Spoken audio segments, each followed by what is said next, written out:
बिस्मिल्लाहिर्रहमानिर्रहीम। बिन्यामीन वाइस के मुअज़्ज़ज़ दोस्तों, अस्सलाम वालेकुम। फिरौन की मम्मी का बारीक बीनी से मुआयना करने वाला साइंसदान पुकार उठा, अल्लाह सच्चा है, कुरान सच्चा है और अल्लाह का नबी अकरम सल्लल्लाहु अलैहि वसल्लम भी सच्चे हैं। सन 1891 से पहले इस दुनिया का कोई इंसान नहीं जानता था कि खुदाई का दावा करने वाला फिरौनों की लाशों का क्या हुआ था, या इनकी बाकियात कहाँ हैं, या कहीं हैं भी है या नहीं। अलहामी किताबों तौरात, बाइबल और कुरान पाक में इसका वाक़े का जिक्र तफसील से मिलता था कि हजरत मूसा अलैहिस्सलाम और बनी इसराइल कौम का पीछा करता हुआ फिरौन पानी में गर्क होकर अपनी फौज समेत मर गया था, जबकि हजरत मूसा और उनकी कौम को पानी ने अल्लाह के हुक्म से गुजरने का रास्ता दे दिया था। इसके बाद इसका क्या हुआ था, इस बारे में बाइबल और तौरात खामोश हैं, लेकिन कुरान पाक में इसके अंजाम के बारे में एक बहुत ही अजीब बात कही गई थी जिसकी किसी को समझ नहीं थी। इसका मतलब क्या है, खुद मुसलमान भी इस बात को पढ़कर आगे गुजर जाया करते हैं, ये समझे बगैर कि इस बात का इशारा किस जानिब है। सूरह यूनुस में फिरौन के मरने के बाद इसका अंजाम कुछ इस तरह फरमाया गया था, बस तुम तेरे बदन को समंदर से निकाल कर महफूज कर लेंगे ताकि तू बाद में आने वालों के लिए इबरत बन जाए। सूरह यूनुस आयत नंबर 92। ये वाक़या आज से 13,500 साल पहले पेश आया था। फिरौन के डूब कर मरने के बाद समंदर ने उसकी लाश को अल्लाह के हुक्म से बाहर फेंक दिया, जबकि बाकी लश्कर का कोई नामो निशान ना मिला। मिस्रियों में किसी शख्स ने साहिल पर पड़ी उसकी लाश पहचान कर अहले दरबार को बताया। फिरौन की लाश को महल पहुंचा दिया गया। दरबारियों ने मसाले लगाकर उसी पूरे शान और एहतराम से ताबूत में रखकर महफूज कर दिया। हनूत करने के अमल के दौरान उनसे एक बड़ी गलती हो गई थी। फिरौन क्योंकि समंदर में डूब कर मरा था और मरने के बाद कुछ अरसे तक पानी में रहने की वजह से उसके जिस्म पर समुद्री नमकियात की एक तय जमी रहेगी थी। मिस्रियों ने उसकी लाश पर नमकियात की वो तय उसी तरह रहने दिया और उसी तरह हनूत कर दिया गया।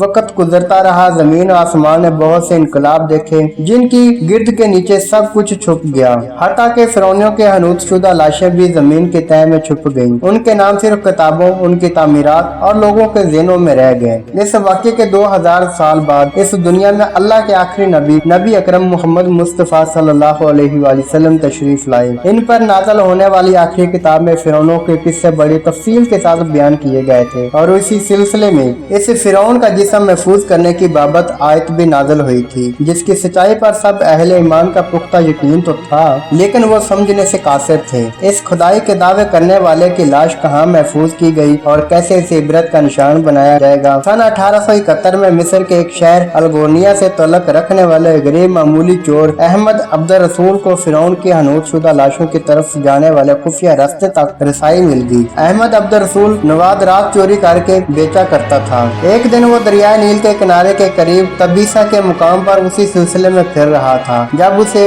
खुफिया रास्ते का पता चला। वहाँ वो नवाद रात की चोरी के लिए जगह खोद रहा था कि उसी दौरान उसे कुछ लोगों ने पकड़ लिया और पुलिस के हवाले कर दिया। वो जिस जगह को खोद रहा था वहाँ से मिलने वाले रास्ते की जब मुसलसल खुदाई की गई, 1891 को दूसरी मम्मियों के साथ उसे गर्क होने वाले फिरौन की लाश भी मिल गई। उसके कफन पर सीने के मुकाम पर उसका नाम लिखा हुआ था। उन मम्मियों को माहिरीन कायरा ले गए। जब उन मम्मियों का तफसील से जायजा लिया गया तो फिरौन वाली मम्मी पर जमी नमकियात की तय से तस्दीक हो गई कि ये वही फिरौन है जिससे अल्लाह ने पानी में गर्क करके बदतरीन इंजाम से हमकिनार किया था। ये बहुत बड़ा वाक़या था। इसकी तस्दीक के लिए दुनिया भर के माहिरीन आसार कदीमा और साइंसदान मिस्र की तरफ उमड़ पड़े। मुख्तलिफ साइंसी टेस्ट करने के बाद दुनिया भर के साइंसदानों ने तस्दीक कर दी दूसरी सब लाशों की निस्बत सिर्फ फिरौन की लाश पर ही समुद्री नमकियात की तय जमी हुई थी। इस तस्दीक के बाद उसे फिरौन की लाश करार देकर अजायब घर में महफूज कर दिया गया। सन 1982 में फिरौन की मम्मी खराब होने लगी तो उस वक्त की मिस्री हुकूमत ने फ्रांस की हुकूमत को दरख्वास्त की कि फिरौन की मम्मी को खराब होने से बचाया जाए, नेज़ जदीद साइंसी ज़राए से उसकी मौत की बड़ी वजह मालूम हो जाए। चुनाचे मिस्री और फ्रांसीसी हुकूमत ने मिलकर मम्मी को फ्रांस ले जाने का इंतजाम किया। जब फिरौन की लाश को फ्रांस पहुंचा दिया गया तो एयरपोर्ट पर उस दौर के फ्रांसीसी सदर बजात खुद हुकूमत के आला ओहदेदारों, तमाम वज़ीर वज़रा और फौज के अफसरान के साथ इस्तकबाल के लिए मौजूद थे। फिरौन की लाश का इस्तकबाल किसी अजीम जिंदाबाद की तरह किया गया। फौजी दस्तों ने सलामी दी। फिरौन की मम्मी को माहिर डॉक्टरों की टीम के हवाले किया गया। उस टीम की सरबराही डॉक्टर मोर्स बुकाय ने की थी।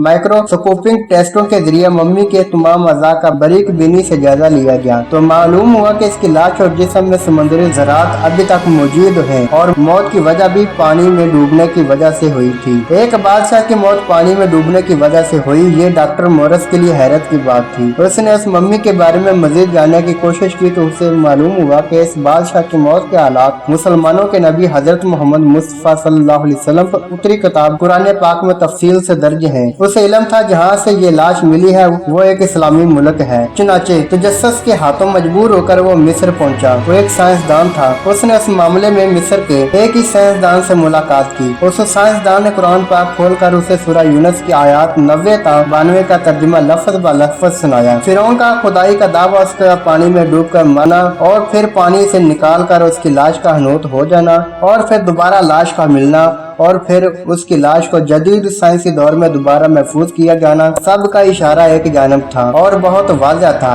तुझे बाद में आने वालों के लिए इबरत का निशान बना दूंगा। फिरौन की लाश ऐसे महफूज करके दुनिया के सामने लाकर रख दी गई कि इंटरनेट की एक क्लिक पर रसायल और जरायद पर टीवी चैनल और अजायब घर में अरबों इंसानों की आंखों के सामने काबिल तरस हालत में मौजूद है। इबरत के लिए, सोचने के लिए कि इबादत के लायक और हमेशा रहने वाला वही है जो सबका खालिक और राज़िक है। डॉक्टर मोरस ने आयात का तर्जुमा सुना तो उसी वक्त पुकार उठा, अल्लाह सच्चा है, कुरान सच्चा है और अल्लाह का नबी अकरम सल्लल्लाहु अलैहि वसल्लम सच्चे हैं। कलमा पढ़कर वो साइंसदान मुसलमान हो गया। नाज़रीन, ये थी आज की वीडियो। उम्मीद करता हूँ पसंद आई होगी। वीडियो पसंद आने की सूरत में दोस्तों के साथ जरूर शेयर करें और अपनी कीमती राय कमेंट बॉक्स में जरूर दें। और अगर आपने मेरा चैनल बिनियामीन वॉइस से सब्सक्राइब नहीं किया तो सब्सक्राइब कर लें ताकि नई आने वाली वीडियो आप तक बाकायदगी के साथ पहुँच सके। अगली वीडियो आने तक मुझे दें इजाजत। अल्लाह हाफिज।